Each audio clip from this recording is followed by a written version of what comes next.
Okay. Thank you for having me here today.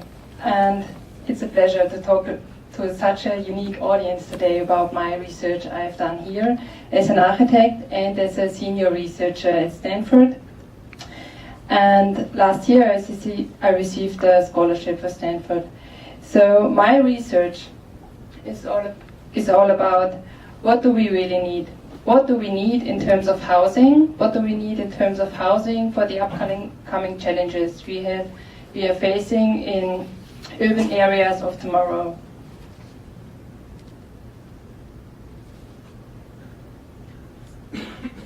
"12 years ago, I started my first job. I was hired as an architect in Styria for affordable housing.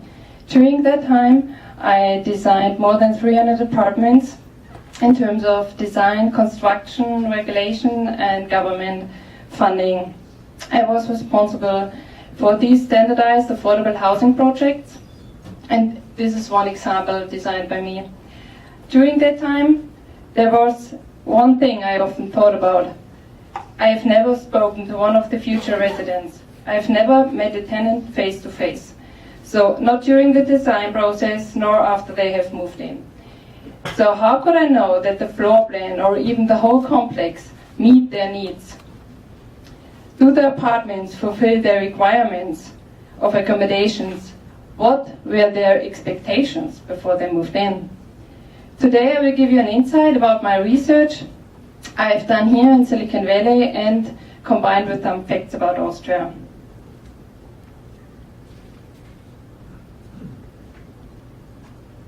This is a closer look on the expectations Austrian people have in terms of housing. In this current survey, 75% of Austrians are dreaming of a single family house. Do you know how many people live in or dream of an apartment? Just 7%.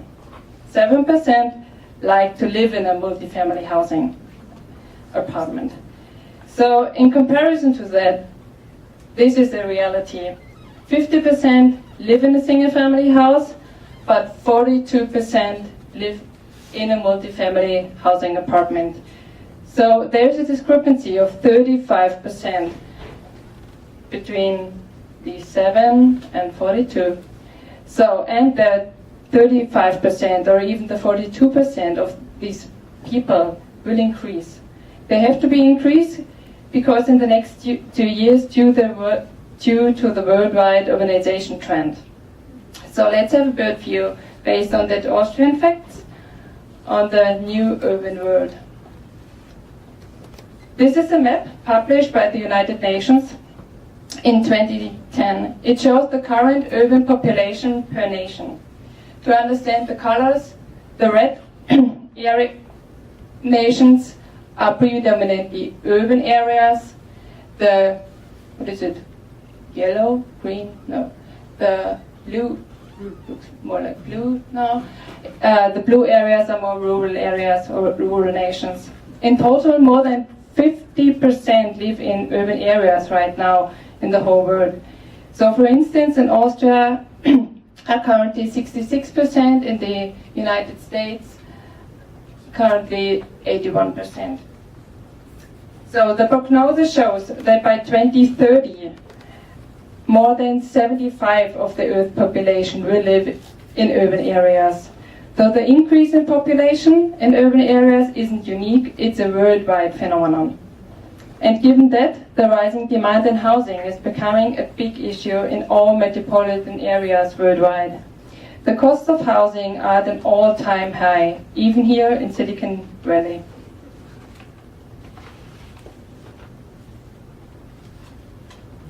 As a worldwide rule of thumb, up to 30% of a household income should be needed to afford housing.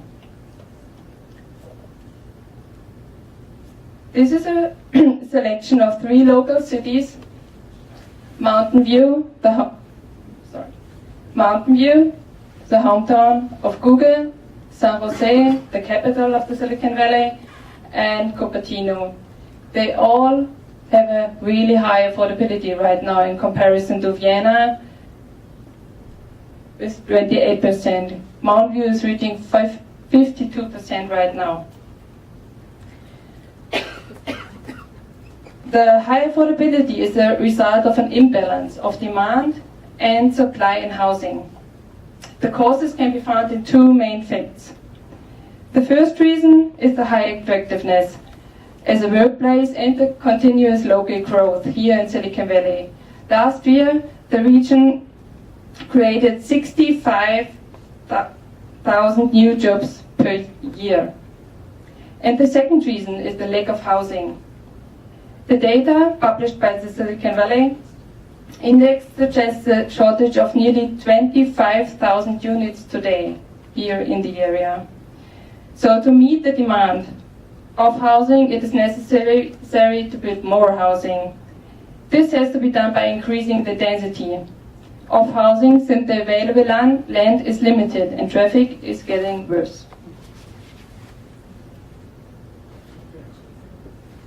This is an ordinary intersection here in Palo Alto, and to give you an idea which effects increased density might have, I had a look on the traffic here in Silicon Valley.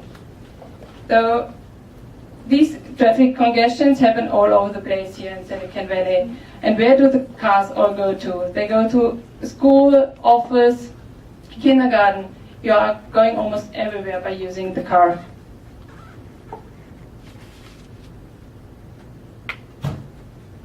In order to understand the correlation of traveling distance and housing density, I compared Palo Alto and Graz. On the left-hand side, you see a section of Palo Alto and Graz, both on the same scale. 2,000 people are living in the Red Square here in Palo Alto.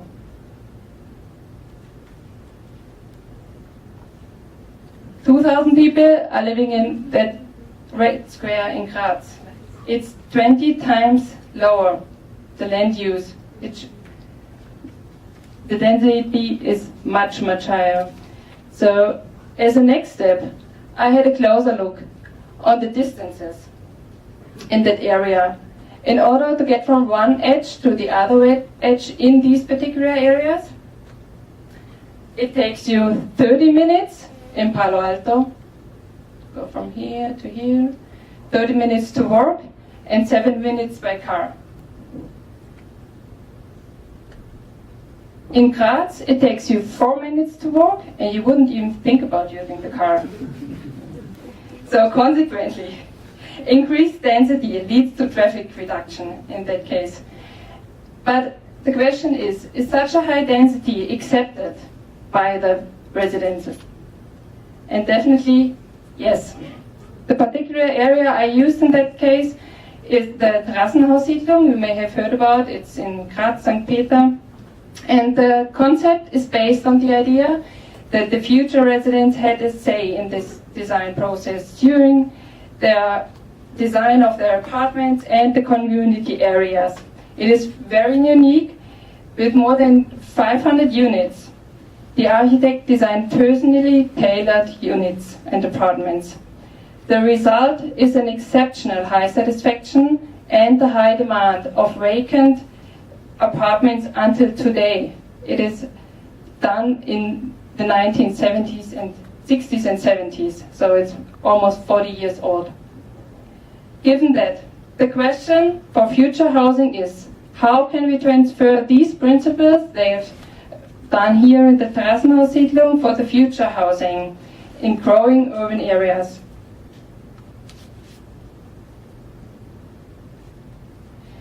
In a collaboration of researchers and stakeholders, we invented the cycle of requirements. The goal is to identify the requirements of accommodation in order to enable the development of urban housing with a high acceptance and satisfaction level. The cycle is organized in 3 main steps. The first step is to collect data of people's behavior. It's an indoor tracking done by space-time protocols. The second step is to analyze out of these database from above to identify housing use patterns. In the third step, there will be housing experiments as role model projects with scientific supervision. Currently, we started to work on the first step to collect the data. To give you an idea how it could look like, here's an example of a study done in Ghana. Residents of different types of housing had to collect their usage of their apartment during 1 week and log their behavior, where and how long they stay in particular or in the whole apartment. And by tracking and analyzing the behavior, we will identify the patterns of living to create a new residential model where we can be sure to reach the requirements and a high acceptance. Currently, we are working on a larger scale study for the IBA Wien, the Internationale Bauausstellung für Wien. So to sum up, not only Silicon Valley faces the high influx of population and the steadily rising housing prices, it's a phenomenon all over the world that must be solved. The described approach can lead to high housing satisfaction and while increasing housing density for urban areas of tomorrow. So thank you very much for your attention, and I'm happy to answer any question you might have. Thank you.